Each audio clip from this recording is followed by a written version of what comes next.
ಮಾಡುವಂತಹ ನಮ್ಮ ನಾಡಲ್ಲಿ ಒಂದು ಹೆಣ್ಣಿನ ಬಗ್ಗೆ ಈ ರೀತಿಯಾಗಿ ಮಾತನಾಡಿದಂಥದ್ದು ಎಷ್ಟು ಸರಿ? ನಿಜಕ್ಕೂ ನನಗೆ ಅಸಹ್ಯ ಆಗ್ತಾ ಇದೆ. ಧ್ರುವಂತ್ ಅವರು ಯಾಕೆ ಈ ರೀತಿಯಾಗಿ ಮಾತನಾಡಿದ್ರು? ಹೇಳೋರು ಕೇಳೋರು ಇಲ್ವಾ? What is this nonsense Dhruvanth? ಏನಾಗಿದೆ? Are you okay? ಯತ್ರ ನಾರ್ಯಸ್ತು ಪೂಜಂತೆ ರಮಂತೆ ತತ್ರ ದೇವತಃ ಅಂತ ಕರಿತೀವಿ. ಇದನ್ನ ಓದೋದಕ್ಕೆ ನನಗೂ ಕೂಡ ಬೇಸರ ಆಗುತ್ತೆ. ಬೇಡವಾಗದೇ ಇರೋದನ್ನ ಕಟ್ ಮಾಡಿ ಬಿಸಾಕ್ತಾರೆ. Nobody is getting very fresh. Fresh or not? Are you giving the certificates? ನಿಮ್ಗೆ ಏನಾದ್ರೂ ಸರ್ಕಾರನೋ ಅಥವಾ ಯಾವ್ದಾದ್ರು ಒಂದು ಅಥಾರಿಟಿನೋ ನಿಮ್ಗೆ ಸರ್ಟಿಫಿಕೇಟ್ ಕೊಟ್ಕೊಂಡು ಕೂತ್ಕೊಳ್ಳಪ್ಪ ಅಂತ ನಿಮ್ಗೇನು ಅಧಿಕಾರ ಕೊಟ್ಬಿಟ್ಟಿದಾರಾ? ಬಟ್ಟೆ ಮೇಲೆ ಮುಳ್ಳು ಬಿದ್ರು ಕೂಡ, ಮುಳ್ಳಿನ ಮೇಲೆ ಬಟ್ಟೆ ಬಿದ್ರು ಕೂಡ ಹರಿಯೋದು ಬಟ್ಟೆನೆ ಅಂತ. ವಂಶೋದ್ಧಾರಕ ಬೇಕು, ನಮ್ಮ ವಂಶವನ್ನ ಮುಂದುವರಿಸೋರು ಬೇಕು.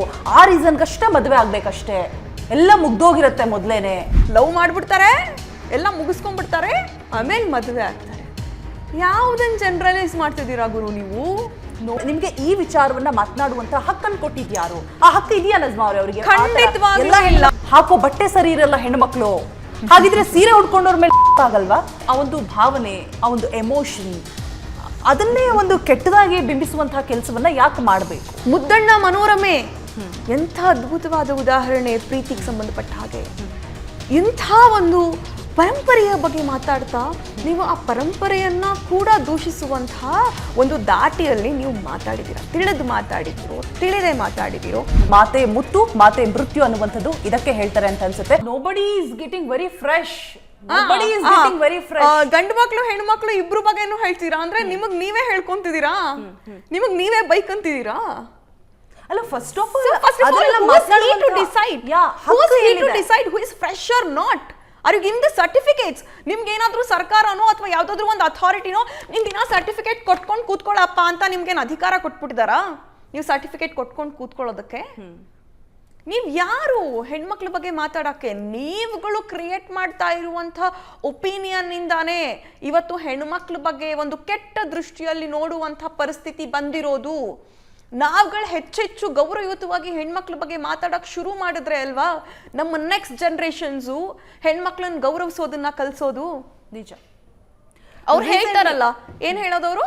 ಬಾತ್ರೂಮಲ್ಲಿ ಹೂತ ಹಾಕ್ತಾರೆ, ಕಟ್ ಮಾಡಿ ಸೂಟ್ ಕೇಸಲ್ಲಿ ಹಾಕ್ತಾರೆ, ಟ್ಯಾಂಕ್ ಅಲ್ಲಿ ಹಾಕ್ತಾರೆ, ಸಿಮೆಂಟ್ ಅಲ್ಲಿ ಹಾಕ್ತಾರೆ, ಕರ್ಕೊಂಡು ಹೋಗಿ ತಳ್ತಾರೆ, ವಿಷ ಹಾಕ್ತಾರೆ. ಇದನ್ನೆಲ್ಲ ಹೆಣ್ಮಕ್ಳು ಯಾರು ಮಾಡಿದ್ದಾರೆ? ಅಷ್ಟು ಜನ ತಳ್ಳಿರೋದು ತಪ್ಪು, ಬಾತ್ರೂಮಲ್ಲಿ ಹೂತ್ ಹಾಕಿರೋದು ತಪ್ಪು, ಸಿಮೆಂಟಲ್ಲಿ ಹೂತ್ ಹಾಕಿರೋದು ತಪ್ಪು, ಫ್ರಿಜ್ಜಲ್ಲಿ ಇಟ್ಟಿರೋದು ತಪ್ಪು, ಅಷ್ಟೇ ತಪ್ಪು.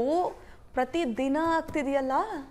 ಕರೆಕ್ಟ್. ಪ್ರತಿದಿನ ಆಗ್ತಿದೆಯಲ್ಲ. ನೀವು ಒಂದ್ಸರಿ ನಮ್ಮ ಕರ್ನಾಟಕದ ಮಹಿಳಾ ಆಯೋಗದ ಕಡೆ ಒಂದ್ಸತಿ ಹೋಗ್ಬಿಟ್ಟು ಬನ್ನಿ ಅಣ್ಣ, ಧ್ರುವಂತಣ್ಣ, ಒಂದ್ಸತಿ ಮಹಿಳಾ ಆಯೋಗದ ಕಡೆ ಹೋಗ್ಬಿಟ್ಟು ಬನ್ನಿ. ಅಲ್ಲಿ ಅಪ್ಲಿಕೇಶನ್ಸ್ ಎಷ್ಟು ಬಿದ್ದಿದೆ ಒಂದ್ಸತಿ ತೆಗೆದು ನೋಡಿ, ನಿಮ್ಗೆ ಅರ್ಥ ಆಗುತ್ತೆ ಹೆಣ್ಮಕ್ಳು ಎಷ್ಟು ಬ್ರುಟಾಲಿಟಿಯನ್ನ ಅನುಭವಿಸ್ತಾ ಇದ್ದಾರೆ, ಹೆಣ್ಮಕ್ಳು ಎಷ್ಟು ನೋವುಗಳನ್ನ ಅನುಭವಿಸ್ತಿದ್ದಾರೆ. ಒಂದು ಬೀದಿನಲ್ಲಿ ರೋಜಾ ನೀವು ಹೀಗೆ ಹೋಗಿ ಹೀಗೆ ಬಂದ್ರೆ ಒಂದು 10 ಮನೆ ಇದೆ ಅಂತ ಹೇಳಿದ್ರೆ ಒಂದು 2 ಮನೆಯಲ್ಲಾದ್ರೂ ಮನೆಯಲ್ಲಿ ಆ ಹೆಣ್ಣು ಮಗಳ ಮೇಲೆ ಕೌಟುಂಬಿಕ ದೌರ್ಜನ್ಯ ನಡೀತಾನೆ ಇರುತ್ತೆ. 100% ಹೊಡಿತಾನೆ, ಬಡಿತಾನೆ, ಲೈಂಗಿಕ ದೌರ್ಜನ್ಯ ಮಾಡ್ತಿರ್ತಾನೆ. ಇವೆಲ್ಲ ಕೇಸ್ಗಳು ಪ್ರತಿದಿನ ನಡೀತಾ ಇರುತ್ತೆ. ಒಂದು ಸರಿ ಇವರು ಮಹಿಳಾ ಸ್ಟೇಷನ್ಗಳ ಕಡೆಗೆ ಹೋಗಿ ಬರ್ಲಿ.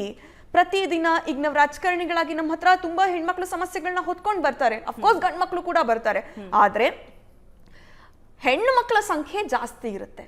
ಹಂಗಂತ ನಮ್ಮ ಹೆಣ್ಮಕ್ಳು ಅನ್ಬೋದಲ್ಲ, ನಾಳೆ ನಮಗೆ ಮ್ಯಾರೇಜ್ ಅಲ್ಲಿ ಬಿಲೀಫೇ ಇಲ್ಲ, ಇದನ್ನ ಒಂದು 4 ವರ್ಷದಿಂದನೋ 5 ವರ್ಷದಿಂದನೋ ಸರಣಿಯಾಗಿ ಆಗ್ತಾ ಇದೆ, ಅಥವಾ ಈ ವರ್ಷ ಒಂದಷ್ಟು ಸರಣಿ ಪ್ರಕರಣಗಳು ಬಯಲಿಗೆ ಬಂದಿದ್ದಾವೆ. ಆದ್ರೆ ಪ್ರತಿದಿನ ಹೆಣ್ಮಕ್ಳ ಜೊತೆ ನಡೀತಿದ್ಯಲ್ಲಪ್ಪ, ಹಂಗಂದ್ರೆ ಹೆಣ್ಮಕ್ಳೆಲ್ಲ ನಾಳೆ ಮದುವೆ ಮೇಲೆ ನಂಬಿಕೆನೇ ಇಲ್ಲ ಅಂತ ಅನೌನ್ಸ್ ಮಾಡ್ಬಿಟ್ರೆ ಏನಾಗ್ಬೋದು? ಪ್ರಪಂಚದ ಗತಿ ಏನಾಗ್ಬೋದು? ಈ ನಮ್ಮ ದೇಶದ ಗತಿ ಏನಾಗಬಹುದು? ಹೌಸ್ ಇಲ್ಲಿ ಈಸ್ ಮಾತಾಡಿರೋದಂತ ಅಂದ್ರೆ ನಜ್ಮಾ, ಜಸ್ಟ್ ವಂಶೋದ್ಧಾರಕ ಬೇಕು, ನಮ್ಮ ವಂಶವನ್ನ ಮುಂದುವರಿಸೋರು ಬೇಕು, ಆ ರೀಸನ್ಗಷ್ಟೇ ಮದುವೆ ಆಗ್ಬೇಕಷ್ಟೇ. ಎಲ್ಲ ಮುಗ್ದೋಗಿರತ್ತೆ ಮೊದ್ಲೇನೆ. ಮದ್ವೆ ಅಥವಾ ಪ್ರತಿ ಹೆಣ್ಣಿಗೂ ಆಕೆ ಯಾರ ಜೊತೆ ಇರಬೇಕು ಅನ್ನೋದನ್ನ ಡಿಸೈಡ್ ಮಾಡುವ ಎಲ್ಲ ಹಕ್ಕನ್ನ ಭಾರತದ ಸಂವಿಧಾನ ಆ ಹೆಣ್ಮಕ್ಳಿಗೆ ಕೊಟ್ಟಿದೆ. ಇದು ಬೇಸಿಕ್ ಪಾಯಿಂಟ್. 2ನೇ ಪಾಯಿಂಟು, ನಾವೆಲ್ಲ ಇಂಡಿಯನ್ ವುಮನ್ಸ್ ಇದೀವಲ್ಲ, ನಾವು ಭಾರತದ ಮಹಿಳೆಯರಿದ್ದೀವಲ್ಲ, ನಾವು ಭಾವನಾತ್ಮಕ ಜೀವಿಗಳು. ನಾವೆಷ್ಟೇ ಪ್ರೋಗ್ರೆಸಿವ್ ಆಗಿ ಮಾತಾಡಿದ್ರು, ಲಾ ನಮಗೆಷ್ಟೇ ಪರ್ಮಿಟ್ ಮಾಡಿದ್ರು, ನಮಗೆ ಮದುವೆ ಇಸ್ ಅ ಸೆಂಟಿಮೆಂಟ್. ನಿಜ. ಮದುವೆ ಇಸ್ ಆರ್ ಎಮೋಷನ್. ನಿಜ. ಆಯ್ತಾ?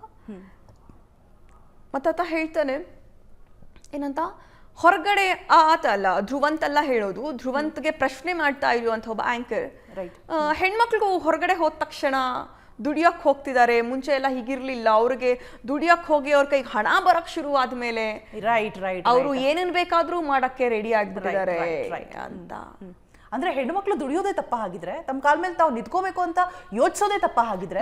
ಆತನ ಮನಸ್ಥಿತಿ ಹೇಗಿದೆ ಗೊತ್ತಾ, ಒಂದ್ ಚಾಮುಂಡಿ ಬೆಟ್ಟದಲ್ಲಿ ರೇಪ್ ಆಗುತ್ತೆ, ರೇಪ್ ಆದಾಗ ಒಬ್ರು ಹೇಳ್ತಾರೆ ಏನಂತ, ನೀನು ಅಷ್ಟೊತ್ತಲ್ಲಿ ಅಲ್ಲಿಗೆ ಹೋಗಿದ್ದೆ ತಪ್ಪು ಅಂತ. ಕರೆಕ್ಟ್.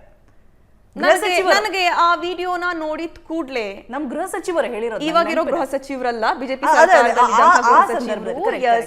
ಆ ವಿಡಿಯೋ ಆ ಮಾತನ್ನ ಕೇಳಿದ ಕೂಡ್ಲೆ ನನ್ಗೆ ಅಲ್ಲಿ ಕನೆಕ್ಟ್ ಆಯ್ತು. ಇಂಥವ್ರ ಮನಸ್ಥಿತಿ ಹೇಗೆ ಅಂತ ಹೇಳಿದ್ರೆ, ನಾಳೆ ಯಾರ್ದಾದ್ರೂ ನೀನ್ ಯಾಕೆ ಅಷ್ಟೊತ್ತಲ್ಲಿ ಅಲ್ಲಿ ಹೋಗಿದ್ದೆ, ನೀನ್ ಯಾಕೆ ಮನೆಯಿಂದ ಹೊರಗೆ ಬಂದೆ ಅಂತ ಕೇಳಕ್ಕೂ ಕೂಡ ಇಂಥವ್ರು ಹಿಂಜರಿಯಲ್ಲ. ಇಂಥವ್ರು ಅದನ್ನ ಪ್ರಶ್ನೆ ಮಾಡೋದಕ್ಕೂ ಹಿಂಜರಿಯಲ್ಲ. ಗುರುವೇ, ಇದು 21ನೇ ಶತಮಾನ, ಜೆನ್ಜಿ ಕಾಲ ಇದು. ಒಬ್ರು ದುಡಿಮೆಲಿ ಸಂಸಾರ ನಡೆಯಲ್ಲ, ಆಗಲ್ಲ. ಅದ್ರ ಜೊತೆಗೆ ಹೆಣ್ಣು ಯಾವಾಗ್ಲೂ ಆಕೆ ಮನೇಲಿ ಇದ್ರೂ ಕೂಡ ಮನೇನ ನಿಭಾಯಿಸುವ ರೀತಿಗಳಿದೆಯಲ್ಲ, ಸ್ವಾವಲಂಬಿ ರೀತಿಗಳು. ಇವತ್ತು ಮನೇಲೂ ಕೆಲಸ ಮಾಡ್ಕೊಂಡು ಹೊರಗಡೆನೂ ದುಡಿದು ಸಂಸಾರ ಮಾಡ್ತಾ ಇರುವಂತಹ ಎಷ್ಟೊಂದು ಹೆಣ್ಮಕ್ಳಿದ್ದಾರೆ. ಸಿಂಗಲ್ ಪೇರೆಂಟ್ ಆಗಿ ತಮ್ಮ ಮಕ್ಕಳನ್ನ ಸಾಕಿ ಸಲಹಿ ವಿದ್ಯಾಭ್ಯಾಸ ಕೊಡುವಂತಹ ಹೆಣ್ಮಕ್ಳಿದ್ದಾರೆ. ನಿಮ್ಮ ಹೇಳಿಕೆಗಳ ಮೂಲಕ, ನಿಮ್ಮ ಮಾತುಗಳ ಮೂಲಕ ಅಂತಹವರ ಘನತೆಯ ಬದುಕಿಗೆ, ದುಡಿಯುವ ಹೆಣ್ಣು ಮಕ್ಕಳ ಘನತೆಯ ಬದುಕಿಗೆ ನೀವು ಧಕ್ಕೆ ತರ್ತಾ ಇದ್ದೀರಾ. ನಿಜ ಅಲ್ಲ, ಯಾಕೆ ನೀವು ಅದನ್ನೆಲ್ಲ ಯೋಚನೆ ಮಾಡಲ್ಲ? ಹೆಣ್ಮಕ್ಳು ಹೊರಗಡೆ ಹೋದ ತಕ್ಷಣ ಕೆಟ್ಟವ್ರು ಆಗ್ಬಿಡ್ತಾರೆ ಅನ್ನೋದಾದ್ರೆ, ನಿಮ್ಮನೆ ಹೆಣ್ಮಕ್ಳು ಯಾರು ಹೊರಗಡೆ ದುಡಿತಾನೆ ಇಲ್ವಾ? ಅಥವಾ ಹೊರಗಡೆ ಓಡಾಡೋ ನಾನಾಗ್ಲಿ ರೋಜಾ ಆಗ್ಲಿ ನಾವೆಲ್ಲರೂ ಕೆಟ್ಟವ್ರ? ನಾವೆಲ್ಲರೂ ಮಾನುಗೆಟ್ಟವ್ರ? ಅಂಡ್ ಅವ್ರು ಹೇಳೋವಂಥ ಸಂದರ್ಭದಲ್ಲಿ ಆ ಮಾತನ್ನ ನಂಗೆ ಗೊತ್ತಿಲ್ಲ ಅವ್ರು ಯಾಕೆ ಹೇಳಿದ್ರು, ಏನು ರೀಸನ್, ಯಾವೊಂದು ವಿಚಾರವನ್ನ ತಲೆಯಲ್ಲಿ ಇಟ್ಕೊಂಡು ಹೇಳಿದ್ರು. ಬಟ್ ಮಾತನಾಡ್ತಾ ಹೇಳಿದ್ರು, ನಾನು ಫಿಲ್ಟರ್ ಇಲ್ಲದೆ ಮಾತಾಡ್ತೀನಿ, ನಾನು ಬಿಗ್ ಬಾಸ್ ಮನೇಲಿ ಇದ್ದಿದ್ದು ಹೀಗೇನೆ, ನಾನು ಎಲ್ಲ ನೇರವಾಗಿ ಹೇಳ್ತೀನಿ. ಓಕೆ ಫೈನ್, ನೀವು ನೇರವಾಗೇ ಹೇಳಿ, ನೀವು ಹೇಗಿದೆಯೋ ಹಾಗೆ ಹೇಳಿ. ಬಟ್ ನಿಮ್ಗೆ ಈ ವಿಚಾರವನ್ನ ಮಾತನಾಡುವಂತ ಹಕ್ಕನ್ನು ಕೊಟ್ಟಿದ್ಯಾರು? ಆ ಹಕ್ಕು ಇದೆಯಾ ನಜ್ಮಾ ಅವರಿಗೆ? ಖಂಡಿತವಾಗಿಯೂ ಇಲ್ಲ. ಅವ್ರ ಮನೆ ಹೆಣ್ಮಕ್ಳು ಅವ್ರನ್ನ ಕೇಳಬೇಕು, ನಿಮ್ ಇದು ಹೆಂಗಪ್ಪ ಮಾತಾಡ್ದೆ ಅಂತ. ನಮ್ಮ ತಾಯಿ ನಮ್ಮ ಮನೇಲಿ ಯಾರಾದ್ರೂ ಹಿಂಗ್ ಮಾತಾಡ್ತಿದ್ರೆ 4 ಬಾರ್ಸ್ ಕೇಳ್ತಿದ್ದೆ ನಾನು, ಯಾಕಪ್ಪ ಹಿಂಗೆಲ್ಲ ಯಾಕಪ್ಪ ಮಾತಾಡ್ದೆ, ಬಾಯಿಗೆ ಸ್ವಲ್ಪ ಲಗಾಮ್ ಹಾಕು ಅಂತ. ಧ್ರುವಂತ್ ಅಟ್ ಎನಿ ಕಂಡೀಷನ್ ಕ್ಷಮೆಯನ್ನ ಕೇಳಬೇಕು. ಯಾಕಂದ್ರೆ ನೀವು ಇಡೀ ದೇಶದ ಅಥವಾ ಇಡೀ ನಾಡಿನ ಹೆಣ್ಣು ಮಕ್ಕಳಿಗೆ ಅವಮಾನ ಮಾಡೋ ರೀತಿಯಲ್ಲಿ ಕೆಲಸ ಮಾತಾಡಿದ್ದೀರಾ. ಇವತ್ತು ನಿಮಗೆ ಗೊತ್ತಾ, ಇವತ್ತು 60% 65% ಹೆಣ್ಮಕ್ಳು ಹೊರಗಡೆ ದುಡಿದು ತಮ್ಮ ಬದುಕನ್ನ ಕಟ್ಕೊಳ್ತಿದ್ದಾರೆ. ರೈಟ್. ಹಳ್ಳಿಗಾಡಿನಲ್ಲಿರುವಂತ ಹೆಣ್ಮಕ್ಳು ಏನು ಮನೇಲಿ ಬೀಗ ಹಾಕೊಂಡು ಚಿಲ್ಕ ಹಾಕೊಂಡು ಇರಲ್ಲ ಕಣಪ್ಪ, ಹೊಲಕ್ಕೆ ಹೋಗಿ ದುಡಿತಾ ಇರ್ತಾರೆ. ನೀವು ಯಾವ ಹೆಣ್ಮಗ್ಳೂನು ನಾನು ಕಂಪ್ಲೀಟ್ಲಿ ಮನೆ ಒಳಗಡೆನೆ ಇರ್ತೀನಿ ಅಂತ ನೀವು ಹುಡುಕೊಂಡ್ರು ಕೂಡ 5% 10% ಮಾತ್ರ ಸಿಗೋದು. ಇನ್ನು ಉಳಿದಂಥ 90% ಹೆಣ್ಮಕ್ಳು ಹೊಲದಲ್ಲಿ ಕೆಲಸ ಮಾಡ್ತಾರೋ, ಹೊರಗಡೆ ಹೋಗಿ ಉದ್ಯೋಗ ಮಾಡ್ತಾರೋ, ಅವರು ದುಡಿಯುವ ವರ್ಗದ ಹೆಣ್ಣುಮಕ್ಳು. ಅವ್ರ ಕಷ್ಟಗಳೇನಿರುತ್ತೋ, ಅವ್ರ ಕಾರ್ಪಣ್ಯಗಳೇನಿರುತ್ತೋ, ಅವ್ರ ಸಮಸ್ಯೆಗಳೇನಿರುತ್ತೋ, ಅವ್ರ ಬದುಕನ್ನು ಅವ್ರು ಕಷ್ಟಪಟ್ಟು ಕಟ್ಕೊಂತಿರ್ತಾರೆ.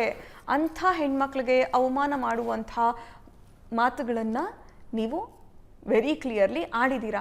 ನೀವು ನೇರವಾಗಿ ಫಿಲ್ಟರ್ಲೆಸ್ ಆಗಿ ಮಾತಾಡೋದಾದ್ರೆ, ಬನ್ನಿ ಎಷ್ಟೆಲ್ಲ ದೌರ್ಜನ್ಯ ಆಗ್ತಾ ಇದೆ.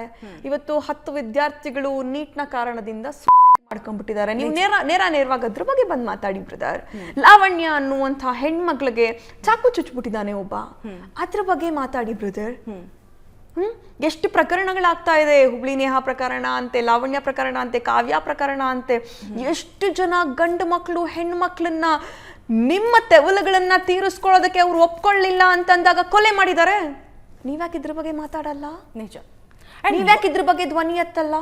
ಧ್ವನಿ ಎತ್ತೋದಕ್ಕೆ, ನ್ಯಾಯ ಕೊಡ್ಸೋದಕ್ಕೆ, ನೇರವಾಗಿ ಮಾತಾಡೋದಕ್ಕೆ ಸಾಕಷ್ಟು ಸಬ್ಜೆಕ್ಟ್ಸ್ಗಳಿದೆ. ಅದನ್ನ ಬಿಟ್ಟು ನೀವು ಯಾವುದೋ ಯಾರು ಮಾಡಿದ್ದಾರೆ ಕೆಟ್ಟ ಕೆಲಸ, ಹೆಣ್ಮಕ್ಳ ಹೆಸರು ಹೇಳ್ಬಿಟ್ಟು ಆ ಪ್ರಕರಣ ಹೇಳ್ಬಿಟ್ಟು ಹೇಳಿ, ಅದನ್ನ ಬಿಟ್ಟು ಎಲ್ಲಾ ಹೆಣ್ಮಕ್ಳು ಕೆಲಸ ಮಾಡೋ ಎಲ್ಲಾ ಹೆಣ್ಮಕ್ಳು, ಎಲ್ಲಾ ಹುಡುಗರು ಯಾರು ಇವತ್ತು ಪ್ಯೂರ್ ಅಲ್ಲ, ಎಲ್ಲಾ ಹುಡುಗರು ಕೆಟ್ಟವ್ರೆ, ಎಲ್ಲಾ ಹುಡುಗಿರು ಕೆಟ್ಟವ್ರೆ ಅಂತ ಮಾತಾಡ್ತಿದ್ದಿಲ್ಲ. ನಿಜ. ಅಂಡ್ ಈ ಹಿಂದೆನೆ ಹೇಳಿದ್ರು ನಜ್ಮಾ ಅವರ ಹಿರಿಯರು ಒಂದು ಗಾದೆ ಮಾತು ಹೇಳಿದ್ರು, ಅದು ನಿಜಕ್ಕೂ ಇವಾಗಿಗೂ ಕೂಡ ಅದು ಸೂಕ್ತ ಅಂತ ಅನ್ಸುತ್ತೆ ಈ ಸಿಚುಯೇಷನ್ಗೆ. ಬಟ್ಟೆ ಮೇಲೆ ಮುಳ್ಳು ಬಿದ್ರು ಕೂಡ, ಮುಳ್ಳಿನ ಮೇಲೆ ಬಟ್ಟೆ ಬಿದ್ರು ಕೂಡ ಹರಿಯೋದು ಬಟ್ಟೆನೆ ಅಂತ ಹೇಳ್ಬಿಟ್ಟು ಆಗ್ಲೇ ಎಲ್ರಿಗೂ ಗೊತ್ತಿದೆ. ಈಗ ನೋಡಿ ಕೇಸಸ್ ಆಗ್ತಾ ಇದೆ ಪರ್ ಡೇ 82 85 86 ಹತ್ತತ್ರ ಆಗ್ತಾ ಇದೆ. ಏನ್ ಕೊಡ್ತಾರೆ ಅಂತ ಹೇಳಿದ್ರೆ ಕಾರಣ ಏನ್ ಕೊಡ್ತಾರೆ ನಜ್ಮಾ ಅವ್ರೆ? ಹಾಕೋ ಬಟ್ಟೆ ಸರಿ ಇರಲ್ಲ ಹೆಣ್ಮಕ್ಳು. ಹಾಗಿದ್ರೆ ಸೀರೆ ಉಟ್ಕೊಂಡವ್ರ ಮೇಲೆ ಆಗಲ್ವಾ? ಶಾರ್ಟ್ಸ್ ಹಾಕೊಂಡವ್ರ ಮೇಲೆ ಅಷ್ಟೇ ಅಜ್ಜಿ ಅಂದ್ರೂ ಬಿಡಲ್ಲ, ಚಿಕ್ಕ ಪುಟ್ಟ ಮಕ್ಕಳನ್ನ ಬಿಡಲ್ಲ. 6 ತಿಂಗಳ ಮಗುವಿನ ಮೇಲೂ ಆಗಿದೆ. ರೈಟ್. ಬರೀ ಶಾರ್ಟ್ಸ್ ಹಾಕೊಳ್ಳೋ ಹೆಣ್ಮಕ್ಳೆಲ್ಲ, ಪೂರ್ತಿ ಮೈ ತುಂಬಾ ಬುರ್ಖಾ ಹಾಕೊಳ್ಳೋ ಹೆಣ್ಮಗ್ಳು ಮೇಲೂ ಆಗಿದೆ. ಸೀರೆ ಉಟ್ಕೊಳ್ಳೋ ಹೆಣ್ಮಗ್ಳು ಮೇಲೂ ಆಗಿದೆ.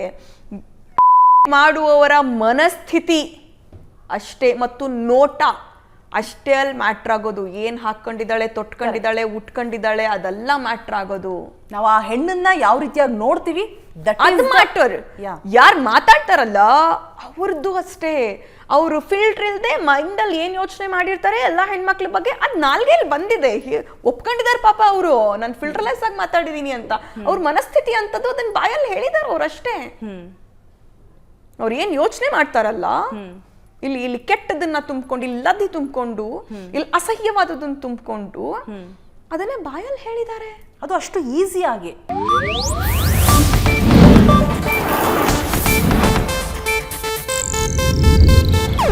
ಇದು ಏಷ್ಯಾನೆಟ್ ನ್ಯೂಸ್ ನೆಟ್ವರ್ಕ್ ಪ್ರಸ್ತುತಿ.